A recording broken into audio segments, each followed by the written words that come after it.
Krīzes situācijas ir ikdiena. Tad loģistika un krīze mēs varam likt vienlīdzības zīmi. Jā, man diena, kad viņi sākās, es nekad nezinu, ar ko viņi beigsies. Notikumi virzās, mainās, viņi noteikti ir ļoti dinamiska, viņi ir neparedzama. Es iegāju SSLV, un tur bija vervo vakants uz loģistikas menedžera amatu.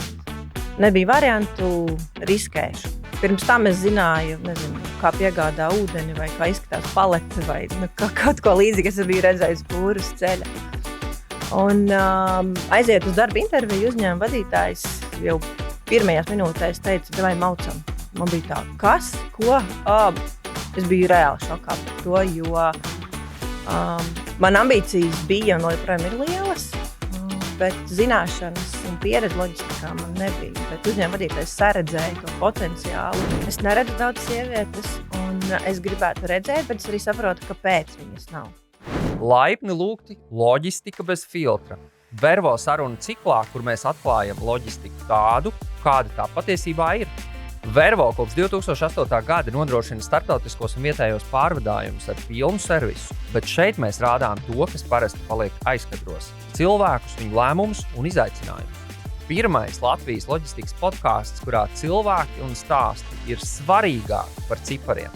Laipni lūgti loģistika bez filtra.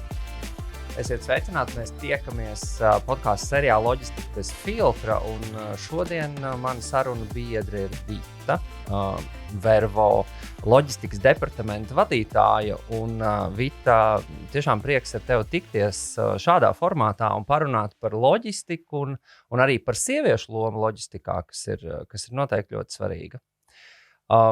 Varbūt iesākumā pastāst mazliet, kā tu vispār nokļuvi loģistikas nozarē, jo tomēr sievietes un loģistika tā ir varbūt tāda, ne ļoti bieža parādība.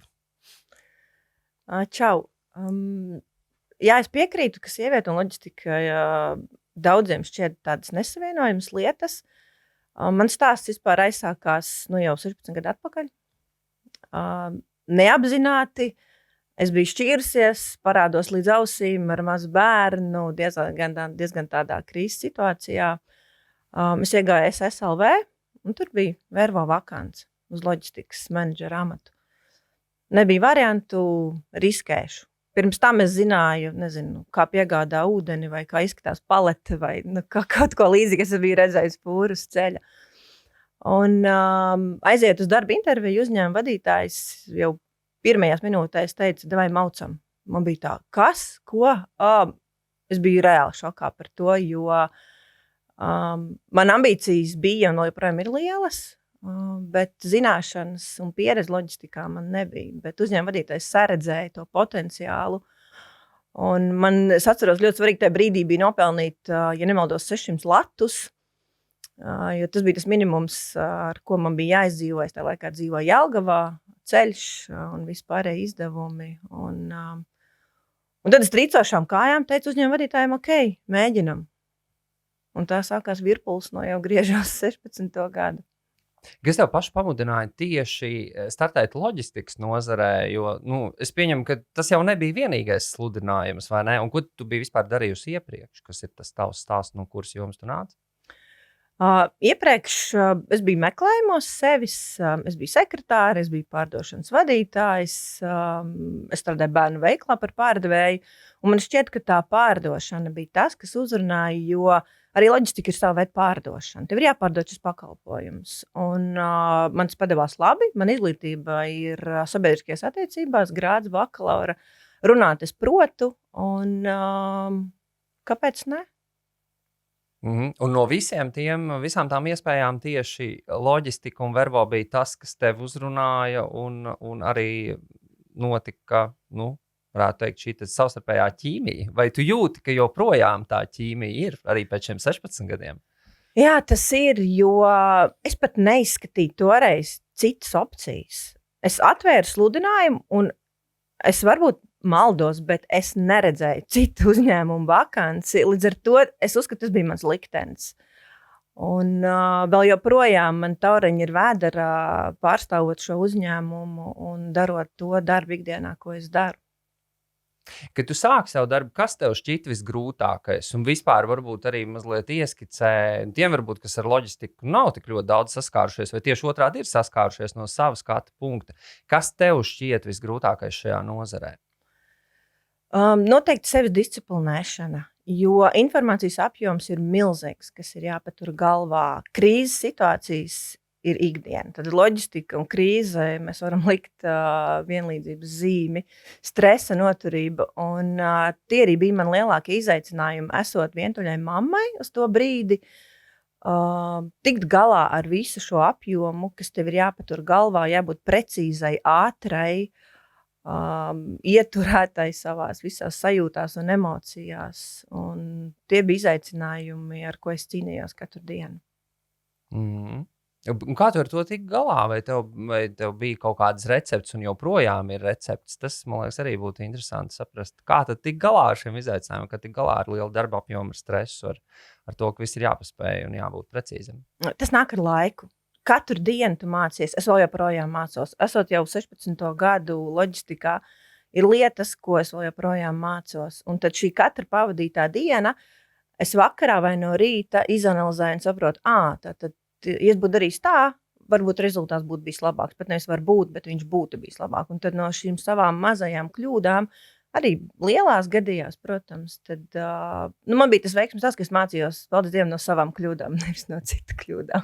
Šī ir ļoti interesanta tēma. Varbūt es gatavu mazliet padalīties ar kādu no tām kļūdām. Ar ko tu, protams, esi gatava padalīties. Teici, liels kļūdas, maz kļūdas, visiem mums tādas ir bijušas, vai ne? Bet varbūt tu atceries kaut kas, kur tev likās, šis baigi traki. Un kā tu to atrisināji? Viena no tādām savā ziņā smieklīgām lietām bija tas, ka loģistikā valstis tiek definētas ar pirmajiem 2 burtiem, un tālāk ir kombinācija. Tad katrai valstī ir šie burti, un es ielecu uzņēmumā, kas jau bija tirgu un par uzņēmumu zināja. Bet es nezināju šos burtus, un es jaucu viņu secību. Un tad, kad es runāju ar partneri, kuram bija jānogādā mana krava, un tad es šos burtus jaucu, un viņš vispār nesaprata, par ko ir stāsts. Bet man likās, ka viss ir kārtībā, jo es biju pārliecināta ar skaidru runu. Un jaucot šos burtus, tu vari aizsūtīt sūtījumu pavisam uz citu vietu nekā tev. Ja tu gribi aizsūtīt uz Vāciju, tu sajauc burtu kombināciju un aizsūti, es nezinu, uz Austrāliju vai uz kaut kurieni. Un katra kļūda loģistikā maksā. Katra kļūda. Tu aizsūtīji to kravu? Man bija, paldies Dievam, ļoti saprotoši partneri. Un tie ir partneri, kuriem vēl joprojām strādājam. Mēs ik pa laikam atceramies šo stāstu. Un viņi man pamācīja, Klau, ja tev vajag Vāciju, tad tev jāsaka DE. Un tas ir tas, kas spilgtākais, ko es atceros tāds. Ļoti interesanti. Paldies partneriem. Paldies partneriem. Ka viss labi beidzās. Bet tu arī vādīji loģistikas departamentu, kas ir tāds, principā, es pieņemu visu loģistikas procesa sirds, vai ne, ja tā var teikt. Bet kā tas ir kā vadītāji? Kā tas ir vadīt loģistikas departamentu? Kas ir varbūt izaicinājumi un tās svarīgākās lietas, ko tu tur dari, un kā tu arī sastrādājies ar savu komandu? Vispār tas aizsākums, kādreiz Vervo nebija loģistikas departamentu, un nebija vadītāji, un strādāja un darīja lietas. Un es biju pirmā, kas vispār izveidoja komandu un sāku runāt par to, ka ir vajadzīga komanda, jo darba apjoms bija milzīgs, informācijas apjoms bija milzīgs, un es jūtu vienā brīdī, ka es esmu iestrēgusi. Es jūtu, ka es varu darīt, bet es netieku uz priekšu. Un tajā brīdī mēs sākām ar uzņēmumu vadītāju domāt par komandu veidošanu. Jo tad, ja tev ir jātiek galā ar tām visām lietām, un tu viens to nevar izdarīt. Tas vajag, ka tev rauj uz priekšu, bet tāpat laikā tev rauj atpakaļ. Un tad sākās interesantākais, tad, kad tu piesaisti cilvēkus, tad man šķiet, un vēl joprojām ar to es cīnos un strādāju pie tā, ka visiem ir jābūt tādiem kā es. Tik ātriem, tik zinošiem, tik varošiem, un tas nenotiek. Un tu mācies deliģēt, tu mācies uzticēties, tu mācies pielāgoties, jo cilvēki ir dažādi, un tie ir procesi un lietas, ar kurām es strādāju vēl joprojām. Tu pieminēji, dažādas šīs gan svarīgās, varētu teikt, īpašības un kompetences, kuras ir svarīgas loģistikas jomā, un ka cilvēki ir dažādi. kas varbūt ir tās lietas, kādiem cilvēkiem noteikti nevajadzētu darboties loģistikā un kādus cilvēkus visticamāk tu arī tā kā neredzi savā komandā, kas varbūt ir tie sarkanie karogi, kā tagad saka, ja? Tev pašai kā vadītājai. Tad, kad es veicu darbinieku atlasi, tad bija viens posms, ka viens no maniem kritērijiem bija, ja tev ir saistības, tev ir problēmas, tev ir parādi, tad tu būsi veiksmīgs. Ja tu dzīvo pie mammas, tev nav problēmu, tad tev nebūs rezultāta. Jo, diemžēl, cilvēku instinkti ir tādi, ja viņam deg pakaļa, tad viņš dara. Ja viņam nedeg pakaļa, tad viņš nedara. Bet, ja nopietni pie tai tēmai, tad noteikti tiem, kuriem ir mērķi, tiem, kuriem ir ambīcijas, tie, kuriem ir disciplīna, ja tu spēj piecelties no rīta un atnāk uz darbu laikā, tad tas jau ir daudz, un ar to arī viss sākās. Un loģiskā domāšana noteikti spēj sadarboties. Ja cilvēks spēj sevi nest un parādīt, tad pārējo visu var iemācīties. Vai, piemēram, arī tādiem lēniem un apdomīgiem cilvēkiem ir vieta loģistikā, tavuprāt? Man ir jābūt godīgai. Droši, šī ir godīga saruna. Ne aktīvajā loģistikā. Administratīvajos darbos es pieļauju, jā, kur cilvēks savā tempā var darīt savas lietas, bet loģistika ir ļoti dinamiska. Un ātrums un spēja pieņemt lēmumus krīzes situācijās īsti nesanāks tādam lēnam un apdomīgam cilvēkam. Tādēļ manā komandā ir tādi ātri un racionāli domājoši un spēcīgi cilvēki. Spēja ātri reaģēt uz procesiem, uz notikumiem noteikti ir svarīgi, jā. Bet Viti, tu teici arī par krīzes situācijām, varbūt paraksturo, kas tad ir tās krīzes situācijas loģistikā, jo, cilvēkam no malas, kā tu pats stāstīji, ja, es tur redzu kaut kur izkrauju paleti, kaut kur atved kaut ko, jā, vai man piegādāja iespējams kādu preci, ko es esmu pasūtījis, un viss ir forši. Bet tur noteikti tas process nav tik vienkārši, kā izskatās. Paraksturo, kas tās krīzes situācijas, vai kas varbūt ir tādas tipiskākās krīzes situācijas, ar ko ir jātiek galā, ar ko ir jāstrādā, kas ir jārisina? Mēs ļoti labi šobrīd redzam, kāda ir laikapstākļi ārā. Tad laikapstākļi ir vieni no izaicinošākajiem, ar ko saskaras loģistikas procesi.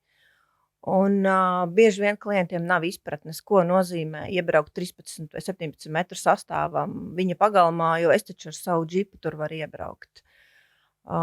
Noteikti cilvēku resursi, šoferi ir dažādi. Arī kā mums katram no rīta piecelies ar kreiso kāju, un līdz ar to arī visa diena pagriežās ne tajā virzienā, kuru kā vēlētos. Tad noteikti jāņem vērā vēl ir ekonomiskā situācija pasaulē, kas ļoti ietekmē mūsu procesu. Pat nesenais karš Ukrainā ir ļoti atstājis nospiedumus. Es domāju, katrā nozarē, arī pie mums. Šobrīd ļoti spilgta situācija ir jaunais gads Ķīnā. Visa loģistika ir apstājusies. Mēs tik ļoti daudz ko importējam, un katrs grib izvest un atvest ātri. Un viņiem neinteresē par to, ka Ķīna nedēļu iepriekš pirms savu oficiālā jaunā gada jau ir devusies atvaļinājumā. Un tad te atliek nomenedžēt, izskaidrot, likt cilvēkam izprast tiešām vienkāršiem vārdiem izstāstīt, kas notiek un kāpēc viņš savu sūtījumu nevar saņemt, tad, kad viņš viņu grib saņemt. Jā, arī, respektīvi komunikācijas jautājums ir arī svarīgs, jā. Man liekas, daudzās lietās, ko tu pieminēji. Bet parunāsim drusciņās par sieviešu lomu loģistikā. Vispār, vai, ja tu skaties loģistikas nozarē un arī Vervo, piemēram, kopumā un citos nozares uzņēmumos, cik daudz sieviešu tur darbojās? Tā ir tāda vieta, kur arī sievietes sev saskata, līdzīgi kā tu pirms 16 gadiem teici, jā, es te būšu un joprojām esi. Diemžēl nē. Es neredzu daudz sievietes, un es gribētu redzēt, bet es arī saprotu, kāpēc viņas nav. Kāpēc viņas nav? Kāpēc viņas šeit nav? Viņa nav tādēļ, ka šeit esot, tu ļoti ātri vari pazaudēt sevi kā sievieti. Tu vari ātri sev pazaudēt kā māti, kā sievu, jo šī vide ir skarba. Un ja tu nespēji noturēt to balansu, un ja tev nav apkārt atbalstoša komanda, darba devējs, ģimene, tad tas viss aiziet pa pieskari. Un tas nav viegli. Un, man gribētos, lai mēs esam vairāk, jo, ja mēs ņemam, kāda ir vīriešu enerģija un kāda ir sieviešu enerģija, tad sieviešu enerģija diezgan ir izkaisīta pa gaisu, bet viņi ir ļoti multimodāli. Mēs varam vienlaicīgi darīt ļoti daudz lietas. Vīrietis to ļoti smuki strukturizē. Un, ja mēs būsim balansā, tikpat cik vīrieši, tik sievietes, man liekas, mega lietas var sasniegt tajā visā. Bet mēs esam tas sievišķais un tomēr savā ziņā tas vājais posms. Un mums ir jābūt sievietēm. Mēs nevaram skriet ar karogu pa priekšu. Bet, teiksim, ja skatās, varbūt tu teici, ka jā, ka no vienas puses gribētos redzēt vairāk sieviešu nozarē, no otras puses, kas varbūt ir tās jomas, jo loģistika jau arī sastāv no ļoti daudz dažādām lietām, vai ne? Sākot ar piemēram, auto vadīšanu, ja? Un kravas iekraušanu, beidzot ar dažādiem procesiem, kas ir aiz kadra jau, un dokumentu noformēšana, un respektīvi menedžments un pārējās lietas. Kur varbūt redz, kur sievietes ir vairāk procentuāli? Piemēram, mēs šobrīd vispār runājam realistiski arī par sievietēm, piemēram, kā kravas autovadītājām, piemēram, kas arī nodrošina loģistikas procesu, vai kaut kādām tādām ļoti, ļoti kā tradicionāli tipiskām vīriešu, varētu teikt, profesijām vai pozīcijām? Ir, un viņas tik ļoti cienītas, bet vairāk tomēr sievietes ir, un es domāju, liederīgākas ir tīri tajā, kā mēs viņu varētu teikt, after sales pozīcijā, tad šajā komunikācijā, jo mēs ļoti labi protam, izmantojot visus savus ieročus, šarmu, prātu, balss tembru, mēs spējam nodīlot un atrisināt jebkuras sarežģītas situācijas, pielietojot savus visveiksmīgākos ieročus, ko mums Dievs ir devis. Kā ir, varbūt runājot tieši par šo paturpinot, kā ir ar stereotipiem? Vai tu esi saskārusies, esot ilgu laiku šajā loģistikas nozarē, ar stereotipiem, kad kāds varbūt, kāds klients vai kāds partneris vai kāds kolēģis saka, hei, tā kā tu esi sieviete, tā kā, nē, šo jautājumu iespējams, varbūt, mēs risinām savādāk, vai tieši otrādi tāda ļoti stereotipiska pieeja kaut kam, vai tu esi ar to saskārusies? Esmu, jā, un to diezgan izteikti var redzēt lielos uzņēmumos, kur ilgadēji pie vadības ir vīrieši. Tad ir jāpieliek tāda lielāka enerģija un jādod tie signāli, ka, hei, es ne tikai esmu sieviete, kas labi izskatās, bet es arī saprotu lietas. Un kopā strādājot, mēs varam rast vienkārši brīnišķīgu risinājumu un ļoti efektīvs rezultāts. Vai atšķirās šī uztvere un tas, kā lietas notiek Latvijā un citās valstīs, noteikti arī visticamāk atšķirīgi reģioni pasaulē, vai tev par šo ir varbūt kāda pieredze, kā, teiksim, domājot tiešām par sieviešu lomu loģistikā, vai, piemēram, Rietuma Eiropā ir daudz sieviešu loģistikā, vai tev ir daudz sadarbības partneri, kur pretī ir arī dāmas? Diezgan labs jautājums, un es tagad sāku tīt pa galvu visus savus partnerus un lielos uzņēmumus, ar ko mēs strādājam, diemžēl nē. Varbūt rietumu pasaulē vairāk, bet arī ļoti maz. Austrumu pasaulē gandrīz nemaz. Es pat teiktu, nevis gandrīz, bet nemaz. Un jā, tas ir jautājums, ko vajadzētu vispār vairāk papētīt un saprast, kāpēc. Jo jā, es šobrīd nezinu nevienu vadošu sievieti uzņēmumos, ar ko mēs sadarbojamies. Ārpus Latvijas. Ārpus Latvijas, tad tā varbūt ir arī viena tāda lieta, kur Latvija var arī kaut ko pamācīt citiem vai parādīt labos piemērus. Es domāju, ka jā, kā es iepriekš minēju, tas ir jautājums, kuru vajadzētu papētīt dziļāk. Ko ļoti interesanti. Varbūt tēma jaunam podkāstam. Bet jā, domājot par to, ka par tavu personīgo izaugsmu, un tu jau minēji šo savu stāstu, kā tu ienāci 16 gadus atpakaļ Vervo, Kā Vervo atbalstīja tavu izaugsmi, un droši vien bija kaut kāds iemesls, kāpēc tu paliki arī tik ilgi, kas bija tas atbalsts, ko tu saņēmi, un kas tev bija arī svarīgs visā šajā te posmā? Es noteikti varu teikt, ka Vervo man ir ļāvis attīstīties ne tikai savā amatā, bet arī savā domāšanā, jo Vervo bija uzņēmums. Es domāju, ka viņš ir tas, kurš man ir palīdzējis kļūt tādai, kāda es esmu.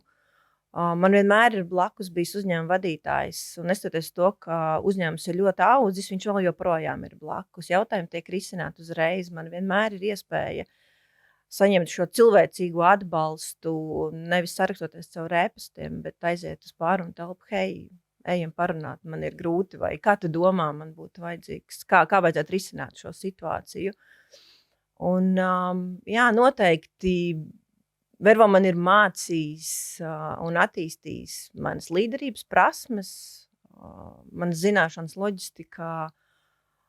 Es jūtos tur droši. Nu, drošības sajūta kā viens vispār no pamatiem, lai cilvēks vispār varētu kaut ko darīt, jebko vai ne. Bet kā tev liekas, kas rada to drošības sajūtu kopumā un kas ir varbūt tās galvenās lietas, ja tu tieši domā par to, kā tu teici, ka tu jūties droši, varbūt tu vari nosaukt 2-3 lietas, kas ir tas, kas tev rada drošības sajūtu tavā darbā? Nu, viena no lietām ir, ka man ir ļoti viegli pārstāvēt uzņēmumu, kuru es pazīstu. Vervo ir mana dvēsele. Līdz ar to es pārstāvu Vervo, es pārstāvu sevi. Un man vienmēr aizmugurē, kā jūs iepriekš minēju, jā, ir uzņēmuma vadītājs, kurš šo gadu laikā ir parādījis savā labā uzņēmēja praksi. Un mums ir ļoti laba reputācija.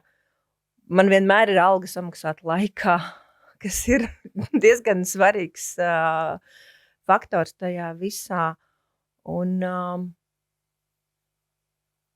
tās ir Vervo ir mans mājas, līdz ar to es esmu droši. Mēs katrs mājās esam droši, un līdz ar to arī, jā. Jā, noteikti šis ir kaut kādā ziņā ļoti patīkami dzirdēt, jo loģiski arī šī drošības sajūta jau tiek veidota, vai ne? Mēs jau mājās automātiski neesam droši, mēs esam droši tāpēc, ka mēs to vidi esam izveidojuši tādu, lai viņi būtu patīkami droši. Tad prieks dzirdēt, ka Vervo tas tā ir. Bet, jā, domājot arī par tām, vēl mazliet varbūt pieskaroties tā loģistikas nozarei un kopumā domājot par izaugsmi, jums droši vien pievienojas arī dažādi jaunie kolēģi, ar ko tu strādā.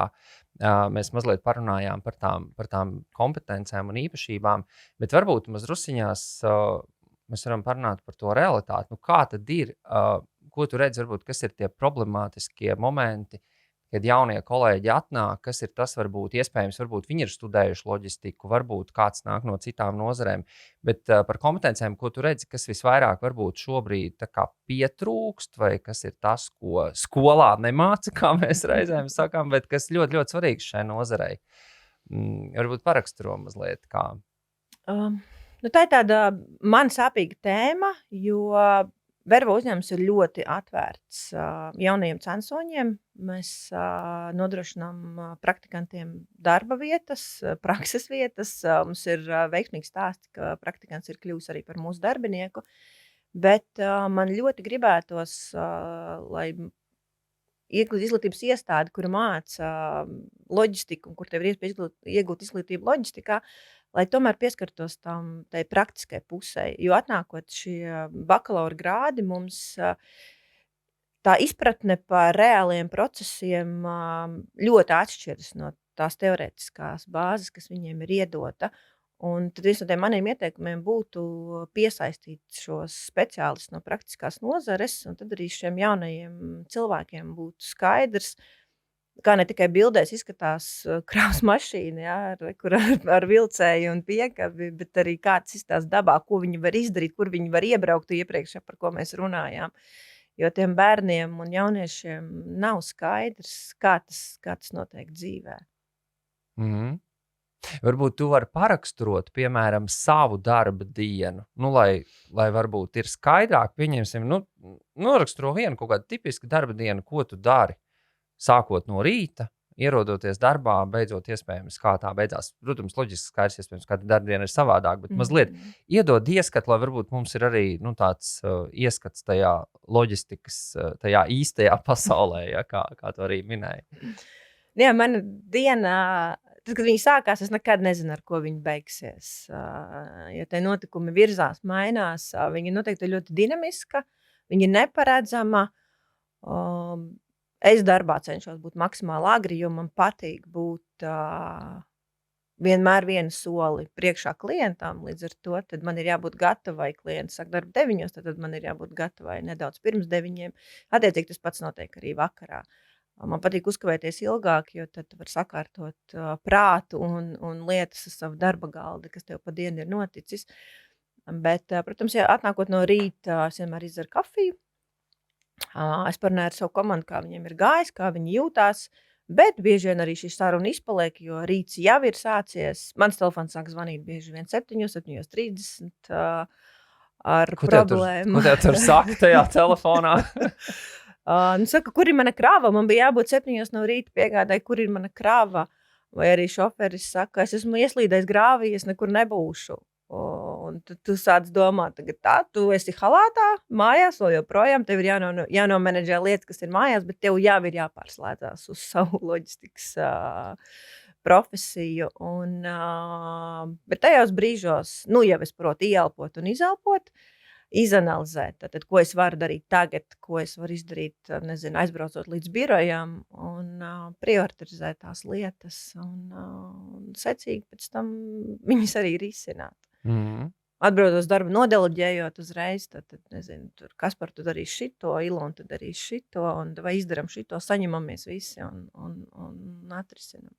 Es bieži motivēju cilvēkus, un arī ne tikai cilvēkus, bet tad komandā, ar ko es strādāju, piešaujot kādu humora devu. Es esmu draudzīga, bet es neesmu, tas nepārvēršās tādā familiārismā. Visiem vienādi noteikumi.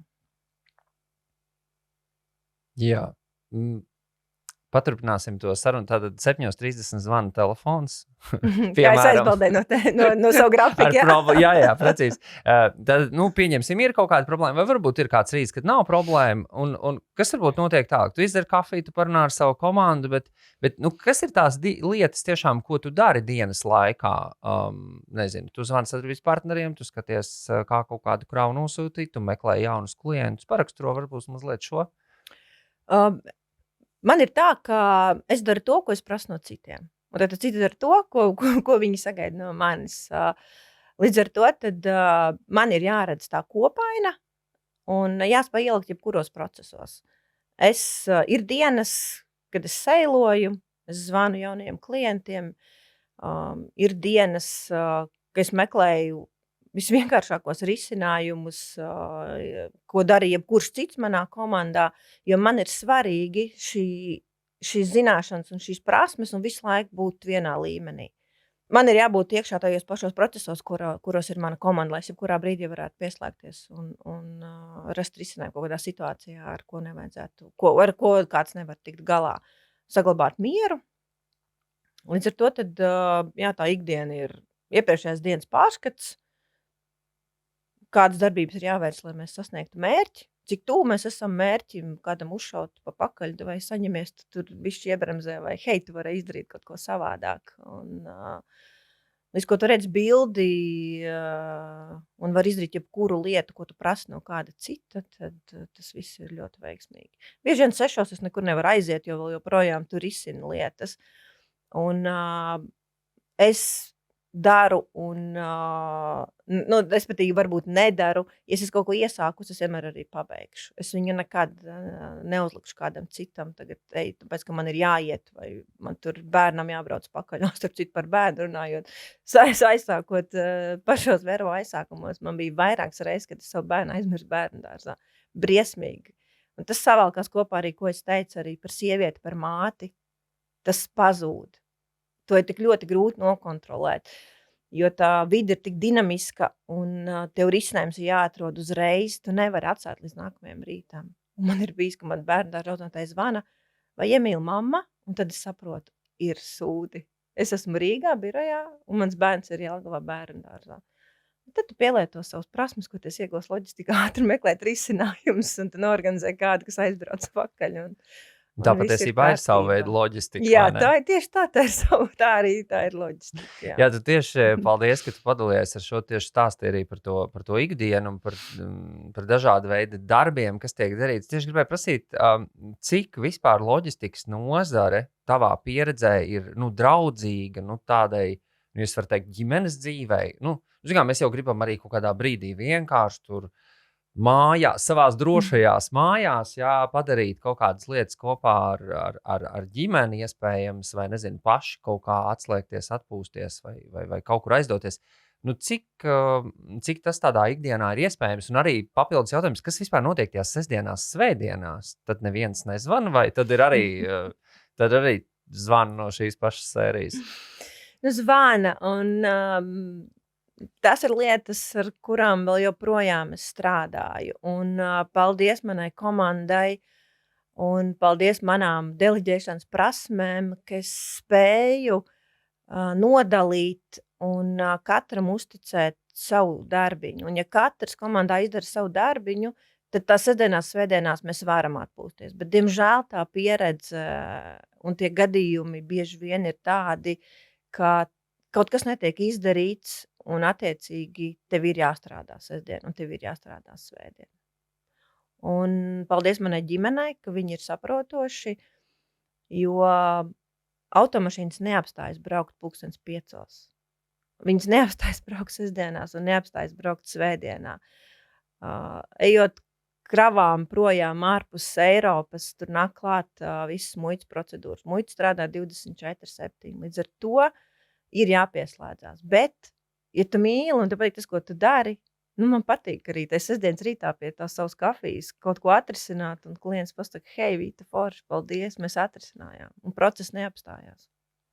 Un process neapstājās. Tas laikam ir svarīgi loģistikā, lai tas process tiktu pabeigts līdz galam, vai ne? Jā, ļoti interesanti.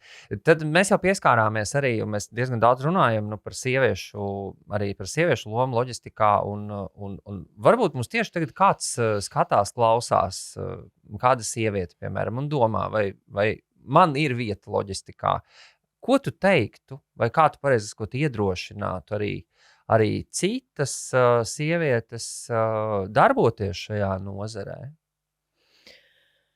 Es teiktu, noteikti aiziet, jo man šķiet iepriekš jau es arī minēju, ka Dievs mūs ir radījis ļoti skaistas, plus mums ir iedotas visādas prasmes, kā katrs mēs viņus pielietojam. Bet katram ir jājūt pašam. Un es domāju un uzskatu, ka tad, kad ir jaunietis vai jebkurš cilvēks nonāk pēc kaut kāds tur izvēles priekšā, ko viņam mācīties vai kur viņam iet strādāt, tad līdz tam jau viņam ir izveidojušās kaut kādas iezīmes, vai viņš var vadīt, vai viņš ir ātrs, vai viņam patīk cilvēki apkārt. Un tai brīdī jau ir apmēram nojausma, tātad loģistikā man būs daudz jārunā, būs baigais stress, man būs jāmelo, man būs jāiziet no situācijas vai vēl kaut kas. Nē, es šito nevaru. Bet, ja ir sajūta, ka var un ir prot ātri risināt situācijas, tad noteikti. Un, jā, es gribu un vēlos, lai mēs sievietes loģistikā esam vairāk. Lai notiek. Ir visumā palaists message.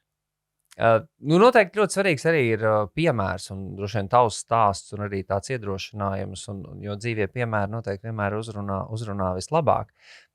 Varbūt mazliet, tagad tiešām tāds ļoti skaists novēlējums, bet tomēr gribas vēl paprasīt, kas varbūt ir tie ieguvumi, ko sieviete loģistikā varētu iegūt, ko viņa nevarētu iegūt citās, varbūt kaut kādās līdzīgās nozarēs. Un varbūt arī mazliet sasaucoties ar tavu personisko stāstu.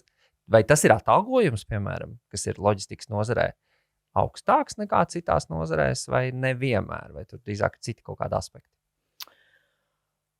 Atalgojums ir ļoti noteicošs faktors, un loģistikā